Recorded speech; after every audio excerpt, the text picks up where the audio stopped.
Big things have small beginnings. Everything great and worthwhile in human life is an accumulation of hundreds and sometimes thousands of tiny efforts and sacrifices that nobody ever sees or appreciates. Everything accumulates over time. That you may have to put in many, many tiny efforts that nobody sees or appreciates before you achieve anything worthwhile. Every choice you make ignites compound effect, either in the positive or the negative. You've heard of the butterfly effect, right? Butterfly flaps its wings, one part of the planet. On the other side of the planet, there's a tsunami. That's exactly what happens in your life. Every choice you make ignites the butterfly effect. One little choice ignites a tsunami on the other side 10, 20 years down the road, either positive or negative. Every one of them. To those who have everything, more will be given. From those who have nothing, everything will be taken. It's like what's very pessimistic in some sense, because it means that as you start to fail, you fail more and more rapidly. But it also means that as you start to succeed, you succeed more and more rapidly. It's like a snowball. A snowball starts off very small, but it grows as it adds millions and millions of tiny snowflakes and continues to grow as it gathers momentum, turning into an avalanche that takes the whole mountain in front of it. Rome wasn't built in a day. We all know that.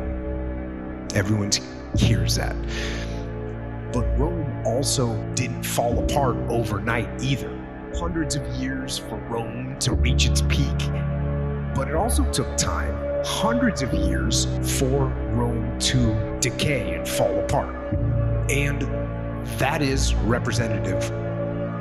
You don't achieve worthwhile goals quickly or easily. They take time. They take relentless pursuit, day in and day out. That's what it takes. The compound effect reveals the core essentials responsible for the success of every superachiever you will ever read about. This is the bottom line. Success is not doing 5,000 things really well. Success is doing about a half a dozen things really well 5,000 times. At the end of every day, you look yourself in the mirror and you ask yourself, did I get better today? If the answer is yes, and you do that for 5 years, 10 years, 15 years, how much better are you going to be? Are you getting better every single day? That's the question, right? And it's just taking small steps. You don't try to get it all done in one day, in 1 week, in 1 year. The process of getting better every day and doing that for a period of years that then create the masterpiece. The law of accumulation says that everything counts. Whatever it is that you're pursuing to achieve or create or express in the world, I think a lot of people back out before that happens. Well, it happens small until it happens big. The reinvention occurs in the micro actions that you're taking every single day. The tiny little things that perhaps no one even notices that are creating muscle memory around new behaviors. That tiny little things repeated over time is what produces dramatic change. And it's like this curve, it's like this very slow curve until it asymptotes up.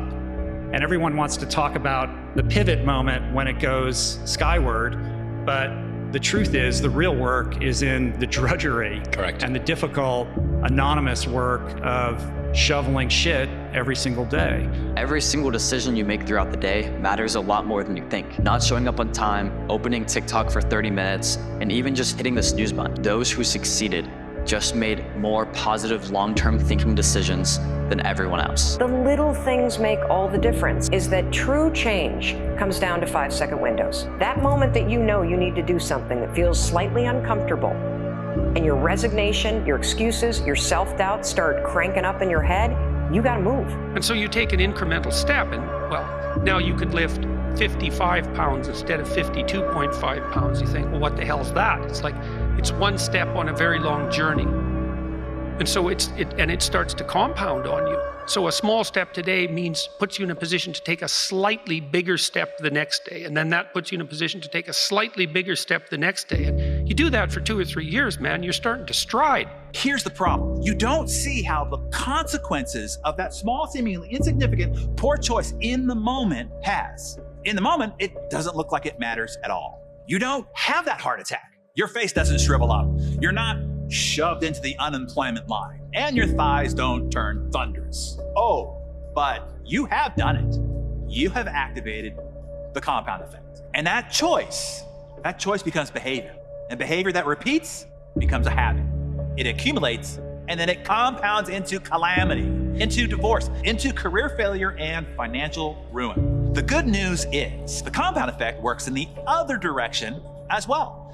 You don't need to radically make over your life. You don't need to make quantum leaps of change. You don't need to completely overhaul your personality, your character, and your life. Super small, seemingly inconsequential adjustments can and will transform everything. See that guy over there by the facts? Take a good look. He's never gonna make partner. Okay, let me guess. Because he threw a lousy rookie dinner? No, because he doesn't get it. Get what? He doesn't get that doing good work isn't the whole job. Part of getting it is that things like the dinner actually matter, even when you don't think they do. Get it through your head. You start behind the 8 ball, you'll never get in front. If you're disciplined in that, you'll speed up extraordinarily rapidly. And so that's the good news, you might say, is that you can take very small steps, even ones that might be shameful in their size, and you have to admit that to yourself. But once you get the ball rolling, it doesn't roll in a linear fashion, it rolls in a geometric fashion. The goal isn't to have the perfect daily routine tomorrow. The goal is to still be winning your daily routine in 50 years' time. If you expand your time horizon sufficiently, you will realize that very, very tiny steps can compound. So yes, the first step has to be incredibly small. Do that, make it so small that you can't say no to it. And then what's next? And then what's next? At least at first, it's a slow process. A little slip here, a little setback over there, wearing down of discipline and will over time. That's the thing. There is no cheat day. There is no binge and make up for it on Monday reality when it comes to the butterfly effect or the compound effect. Everything has a consequence. So the answer to this is, when you start making positive choices and the results are invisible and you're getting no reward for your positive choice, you just have to have patience. Doing the thing in spite of not wanting to do the thing is discipline, right? You don't need motivation to get yourself up to go and do a thing. Make the promise small, build it up step by step. Know that you are going to have setbacks, and this is my favorite rule from James Clear, which is a habit missed once is a mistake. A habit missed twice is the start of a new habit. Everything changed for me when I understood this philosophy. Learn to work harder on yourself than you do on your job. That's the simple philosophy that changed my life forever, starting age 25. If you work hard on your job, you can make a living, which is fine. If you work hard on yourself, you can make a fortune, which is super fun. Remember this, is that people are time wasters, and the great majority of people have no goals, they have no priorities, they have no plans, they have no concern about becoming successful, and they think that you're the same. They think because their time isn't worth anything, that your time isn't worth anything also. The average person thinks of terms of morning or afternoon.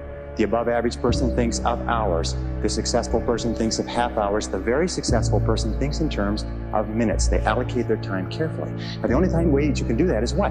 Is you've got to keep track of what you're spending your time on. 60, 70, 80% of people are not aware of how they spend their time. They think they spend a lot of time in meetings. It turns out they spend a lot of time socializing. They think they spend a lot of time working on reports. It turns out they spend a lot of time on the telephone. They think they spend a lot of time doing important jobs. It turns out they spend a lot of time wasting time. So keep a time log, or just keep a sheet, and whenever you have a chance to look at your watch, write down what you're doing at the time, or have somebody else watch what you're doing and feed back to you how you're spending your time. And then you have to ask, is how I'm spending my time consistent with my major goals, my top priorities, my high payoff tasks? And you'll find that it's not. And you'll also find that you feel frustrated and you feel stressed if you are not working your time on the things that you're supposed to do. There's always someone out there working harder than you. I'm haunted by that motherfucker. Knowing that someone out there is willing to forgo personal desires and comforts, forgo sleep, forgo whatever it takes to be better, to be the best. In life, a lot of times, I'll always have that person out there. There may not be a name or a face to him, but he exists. You make sure in life when they think about that person, you make sure they put a name and face to it. You make sure the name and face is yours. You do the haunting. Get in somebody's head. Own space.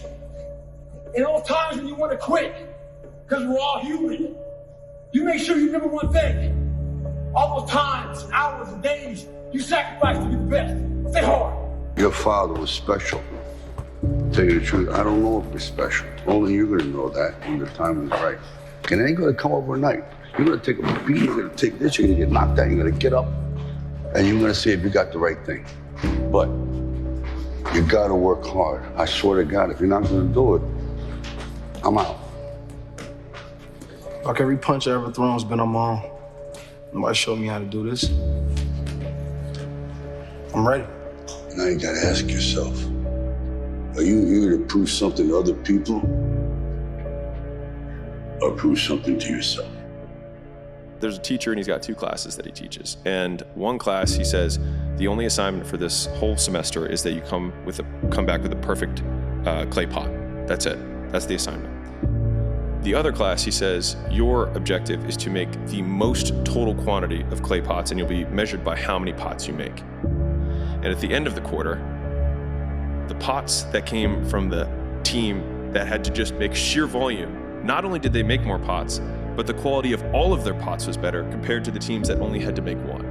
And it just underlines the biggest lesson that I've learned in my life, which is that volume negates luck. If all your books, videos, and tweets were erased from the internet forever, and all you had was the next 60 seconds to leave to the world, what's the most useful thought you could leave to the world? Figure out what you want, ignore the opinions of others, and do so much volume that it would be unreasonable that you would be unsuccessful.